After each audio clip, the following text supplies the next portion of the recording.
தாவர இனப்பெருக்கம் மற்றும் மரபியல். தாவர இனப்பெருக்கம் என்பது தாவரங்களில் உள்ள குணங்களை நோக்கத்துடன் கையாளுவதன் மூலம் விரும்பிய பண்புகளை கொண்டு புதிய வகைகளை உருவாக்குவதாகும். விரும்பிய தரம் கொண்ட தாவரங்களை பெறுவதற்கு உயர்ந்த குணங்களை கொண்ட தாவரங்கள் தேர்ந்தெடுக்கப்படுகின்றன.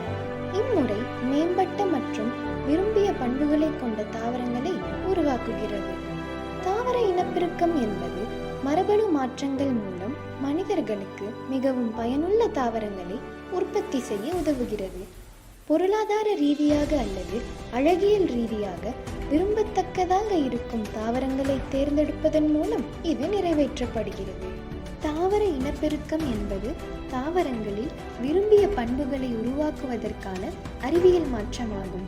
மனிதர்கள் மற்றும் விலங்குகளுக்கான தயாரிப்புகளில் ஊட்டச்சத்தின் தரத்தை மேம்படுத்த இது பயன்படுத்தப்படுகிறது.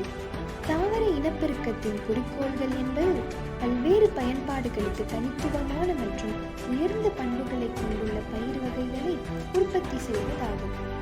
உயிரியல் மற்றும் அஜியோட்டிக் அழுத்த சகிப்புத்தன்மை, தானியம் அல்லது உயிரி மகசூல், சுவை அல்லது குறிப்பிட்ட உயிரியல் மூலக்கூறுகளின் புரதங்கள், சர்க்கரைகள், கொழுப்புகள், வைட்டமின்கள், நார்ச்சத்துக்கள், செறிவு போன்றவை அடிக்கடி குறிப்பிடப்படும் விவசாயத்தின் தரப்பண்புகள் ஆகும். தாவர இனப்பெருக்கம் என்பது இனப்பெருக்கத்திற்கான விரும்பத்தக்க சிறந்த பண்புகளை கொண்ட தாவரங்களை தேர்ந்தெடுப்பது முதல் மரபியல் மற்றும் குரோமோசோம்கள் பற்றிய அறிவை பயன்படுத்தும் முறைகள் வரை பல்வேறு நுட்பங்கள் மூலம் மேற்கொள்ளப்படலாம்.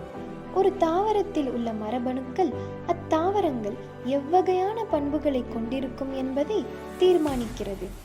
தாவர வளர்ப்பாளர்கள் தாவரங்களின் குறிப்பிட்ட விளைவுகளையும் புதிய தாவர வகைகளையும் உருவாக்க முயற்சி செய்கிறார்கள். அவ்வாறு செய்யும் போது அந்த வகையின் மரபணு வேறுபாட்டை ஒரு குறிப்பிட்ட சில உயிர் வகைகளாக குறைக்கிறார்கள். விவசாயிகள் போன்ற தனிநபர்களாலும் அரசு நிறுவனங்கள், பல்கலைக்கழகங்கள், பயிர் சார்ந்த தொழில் சங்கங்கள் அல்லது ஆராய்ச்சி மையங்கள் போன்ற நிறுவனங்களால் பணியமர்த்தப்படும் தொழில்முறை தாவர வளர்ப்பாளர்களாலும் இம்முறை உலகம் முழுவதும் நடைமுறைப்படுத்தப்படுகிறது. அதிக மகசூல் தரும், நோய் எதிர்ப்பு திறன் கொண்ட, வறட்சியை தாங்கும் அல்லது வெவ்வேறு சூழ்நிலைகளில் வளரும் தன்மை கொண்ட புதிய ரகங்களை உருவாக்குவது, புதிய பயிர்களை இனப்பெருக்கம் செய்வது மற்றும் உணவு பாதுகாப்பை உறுதி செய்வது முக்கியமானது என்று சர்வதேச வளர்ச்சி முகமைகள் நம்புகின்றன. ஆரம்பத்தில் ஆரம்பகால விவசாயிகள் குறிப்பிட்ட விரும்பத்தக்க குணாதிசயங்களை கொண்ட உணவு தாவரங்களை தேர்ந்தெடுத்து அடுத்தடுத்த தலைமுறைகளுக்கு இவற்றை முன்னோடிகளாக பயன்படுத்தினர். இதன் விளைவாக காலப்போக்கில் மதிப்புமிக்க பண்புகள் குவிந்தன.